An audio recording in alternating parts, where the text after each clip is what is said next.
Elle a dit qu'elle ne me choisirait plus jamais. Alors, je me suis levé et je suis parti, dans un silence total. Il y a une fine grille d'aération dans notre buanderie. Une de ces vieilles grilles en métal que les constructeurs installent comme une idée de dernière minute. Je jure que je n'ai jamais entendu un seul son en sortir en 9 ans que nous vivons ici. Pas un murmure, pas un courant d'air, rien. Jusqu'à mardi dernier. Je n'espionnais pas. Je ne rôdais pas comme un détective jaloux. J'étais littéralement assis par terre, en train de me battre avec une stupide lingette de sèche-linge qui avait fondu à l'intérieur du tambour. Je marmonnais tout seul, me plaignant, ouais, je suis bon à ça, en pensant que rien dans cette maison ne fonctionnait jamais, pas même les appareils électroménagers, pas même moi la moitié du temps. Puis c'est arrivé. Une voix a filtré à travers la grille au-dessus de ma tête. Sa voix, celle de ma femme, Mera, claire, sans filtre, comme si elle se tenait juste derrière moi. Et elle l'a dit si nonchalamment, comme si elle commandait à déjeuner. Non, je ne le choisirai plus jamais. Pas même dans 1 million d'années. Mon corps tout entier s'est engourdi. Je n'ai même pas lâché la lingette. Je suis resté figé, la pinçant entre mes doigts comme si j'avais été changé en pierre. Son amie Héloïse, à en juger par le rire nasal qui a suivi, a demandé « Pourquoi pas ?» Il te vénère. Et Mera a répondu avec un soupir que je ne lui avais jamais entendu. Un soupir las, déçu. C'est ça le problème. Il m'aime plus que je ne pourrais jamais l'aimer. C'est suffocant. Si je pouvais tout recommencer, je choisirais quelqu'un de plus fort. Quelqu'un qui ne s'effondre pas sous la pression. Quelqu'un qui n'est pas si fragile. Fragile. Elle l'a dit comme si c'était un défaut, comme si c'était dégoûtant. J'ai senti ma gorge se serrer, comme si sa main avait traversé la grille pour me l'étreindre. Je n'étais pas censé entendre ça. Je n'étais pas censé savoir qu'elle me voyait comme quelque chose de délicat, de jetable, qu'on pouvait négliger sans risque parce que je n'oserais jamais partir. J'ai laissé échapper un petit gémissement pathétique, comme un chien qu'on vient de frapper, et j'ai instantanément plaqué ma main sur ma bouche. Je ne voulais pas qu'elle m'entende l'entendre. Je ne voulais pas gâcher son après-midi parfait à planifier une vie dans laquelle, apparemment, je n'étais pas assez fort pour avoir ma place. Elle a continué à parler, chaque phrase pire que la précédente. Sur le fait qu'elle restait parce que c'était plus simple que de tout recommencer. Sur le fait que l'excitation lui manquait. Sur le fait qu'elle voulait quelqu'un de plus grand que nature. Pas quelqu'un de doux et anxieux, comme elle rit. Doux et anxieux. Génial. C'est moi, ça. Un golden retriever qui paie des impôts.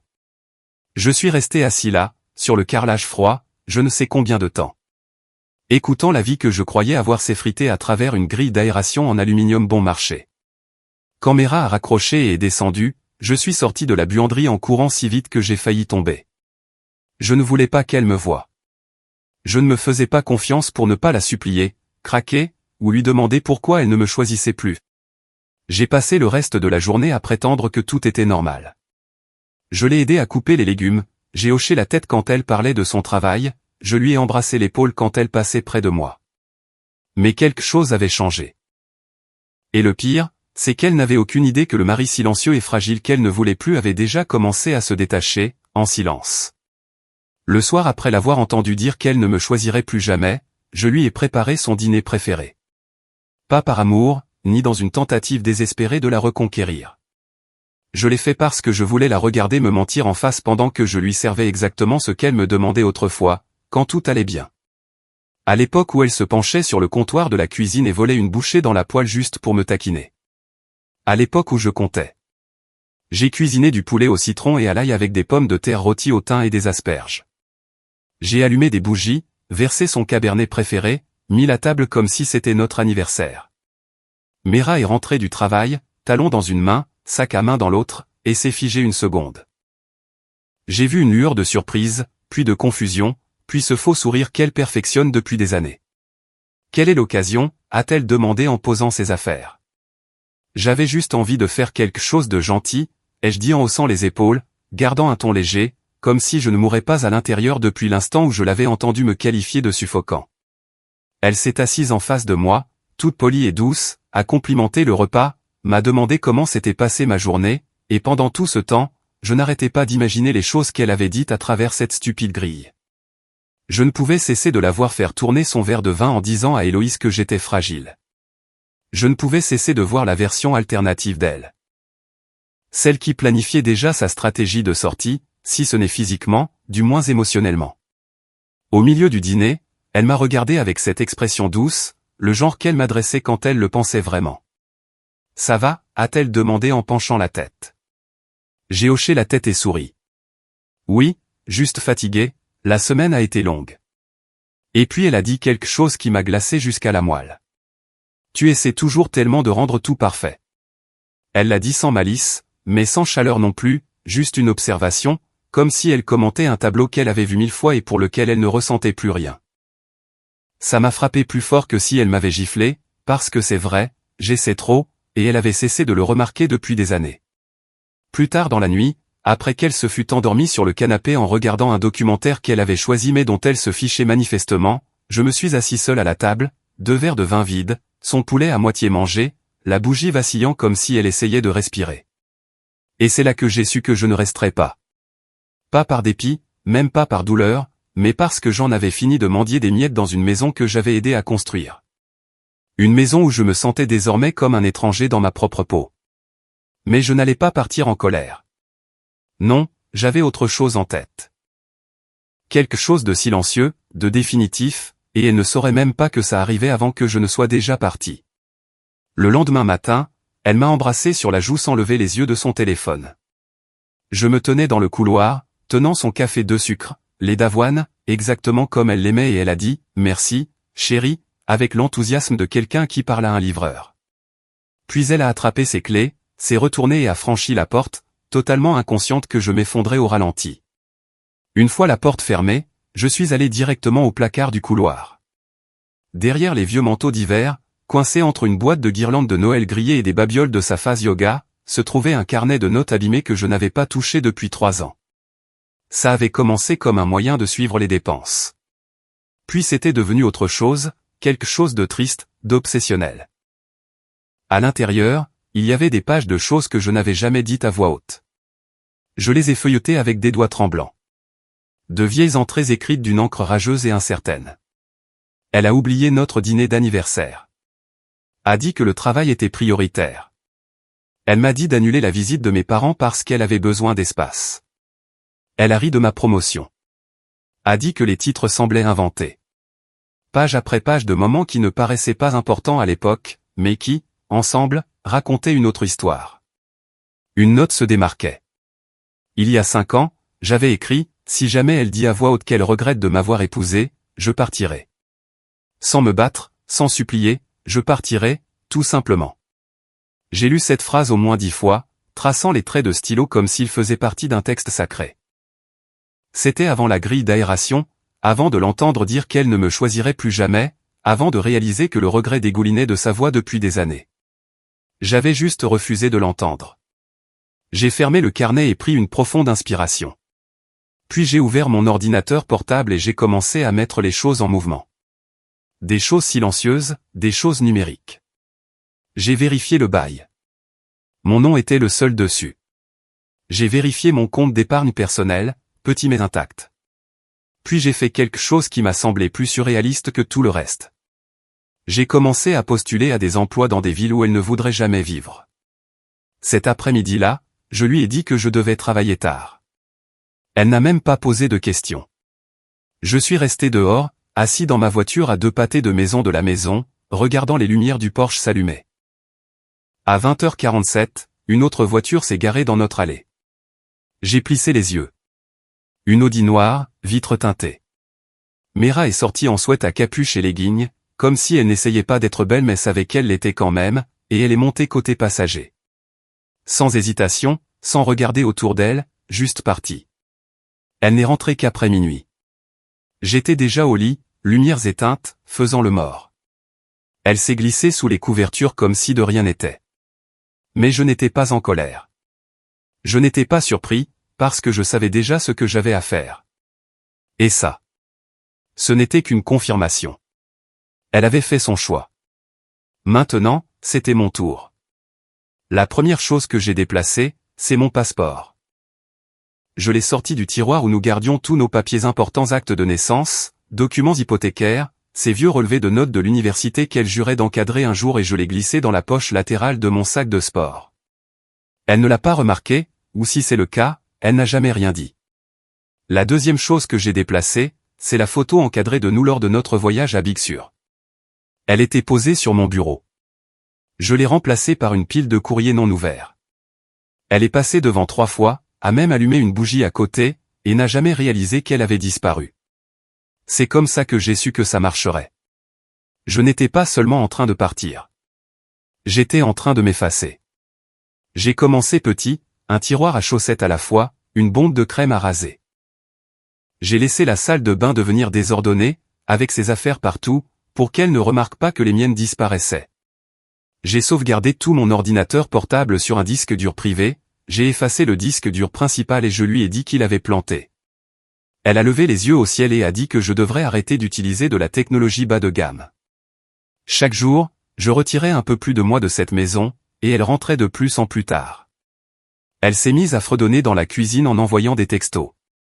Elle ne fredonnait jamais avant, même quand elle était heureuse, mais maintenant c'était comme un tic nerveux, comme si son corps la trahissait avant que sa bouche ne le puisse. Un soir, elle a laissé son téléphone face visible sur la table de chevet pendant qu'elle prenait sa douche. Je ne voulais pas regarder. Vraiment pas. Mais l'écran s'est allumé et la curiosité a vaincu la dignité. C'était un nom que je n'avais jamais vu avant, Dean Veravin. Suivi d'un message qui disait « Je n'arrête pas de penser à ce que tu as dit. Si tu es vraiment sérieuse, j'attendrai. » Mon sang s'est glacé. Pas par jalousie, mais parce que ce simple message confirmait tout ce que j'avais reconstitué. Ce n'était pas un simple flirt de crise de la quarantaine ou une spirale de recherche d'attention. Elle posait les bases, pas seulement pour me tromper, mais pour me remplacer. Je voulais la confronter. Mon Dieu, je voulais crier, pleurer et lui demander pourquoi. Pourquoi me faire marcher? Pourquoi fredonner dans ma cuisine comme si je n'existais pas? Pourquoi dire que tu ne me choisirais plus et continuer à porter la bague que j'ai mise à ton doigt? Mais je ne l'ai pas fait, parce que j'étais trop occupé à m'assurer qu'elle n'aurait jamais la chance de s'excuser plus tard. Le lendemain, pendant qu'elle était au travail, j'ai appelé mon patron et j'ai utilisé toutes les heures de vacances que j'avais accumulées en 6 ans. J'ai envoyé un email au RH pour leur dire que je travaillerais à distance le mois suivant. Ils n'ont pas posé de questions. J'ai toujours été le type fiable. Le vendredi, mon compte en banque était liquide. Mon nom avait été retiré de 2 de nos factures communes. J'avais un box de stockage à l'autre bout de la ville et un bail signé dans une ville à 4 états de là. Elle ne remarquait toujours rien.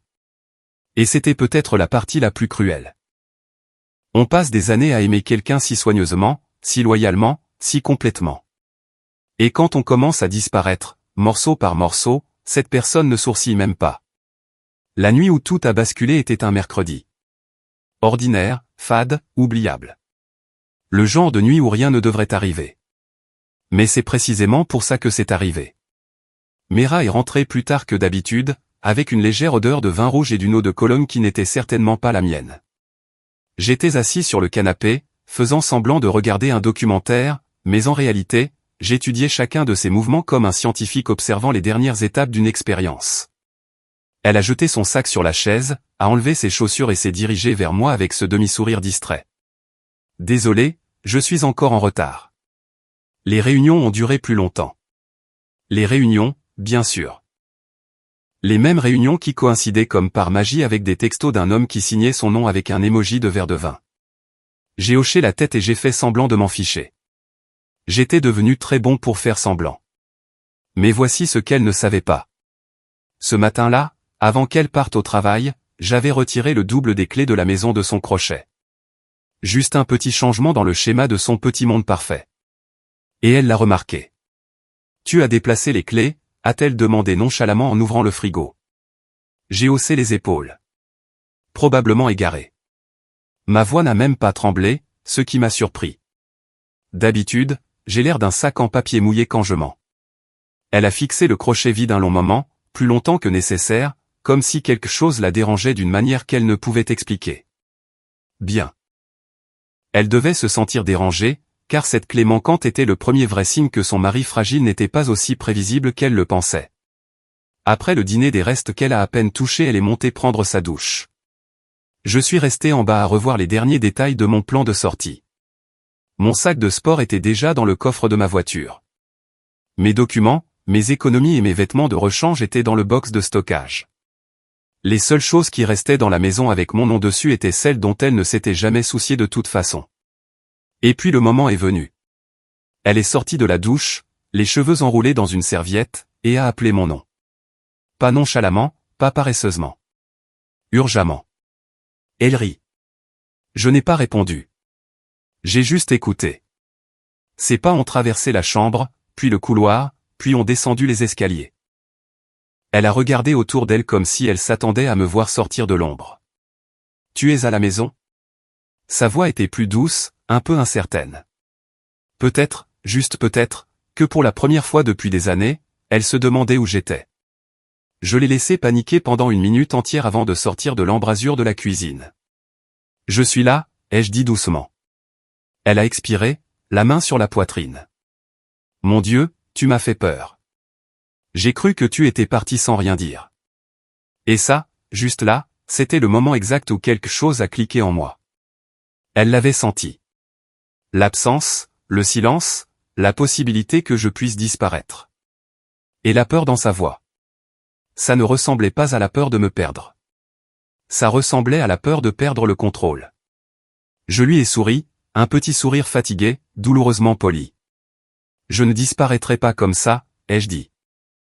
Mais la vérité était dans ma poche, vibrant toutes les quelques minutes, des confirmations de la compagnie de déménagement, du nouveau propriétaire et de la banque.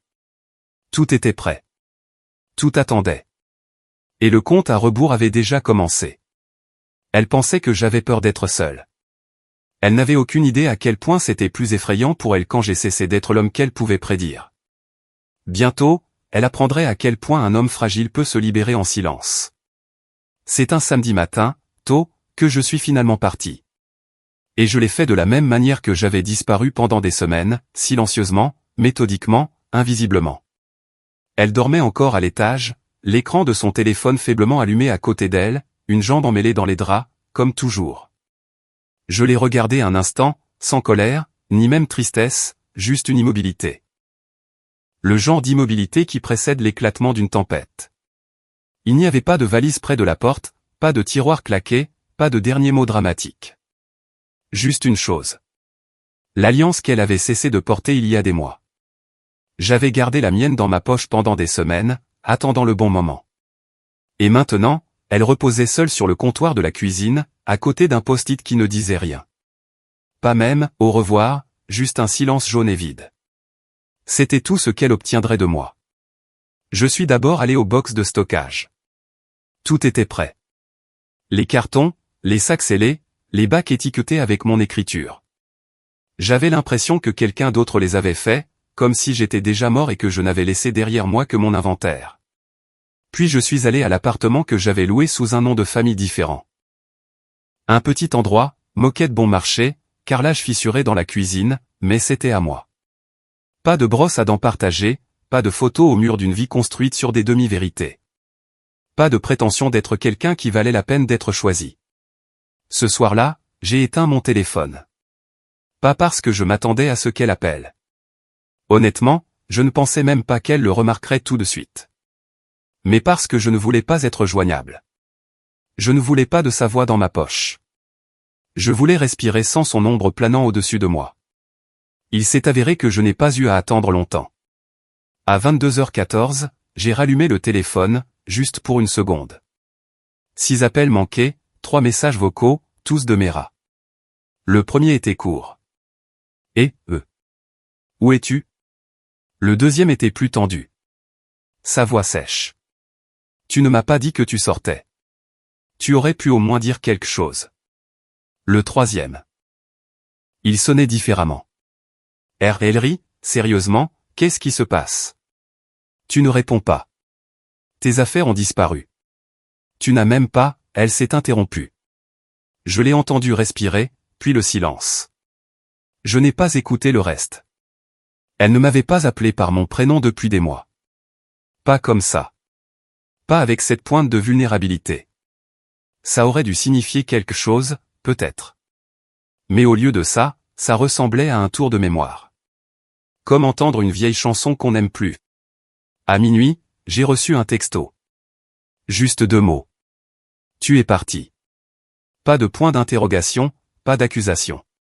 Juste une phrase tranquille qu'elle n'aurait jamais cru que j'étais capable de transformer en réalité. Elle ne savait toujours pas où j'étais allé. Elle n'avait aucune idée depuis combien de temps je le planifiais.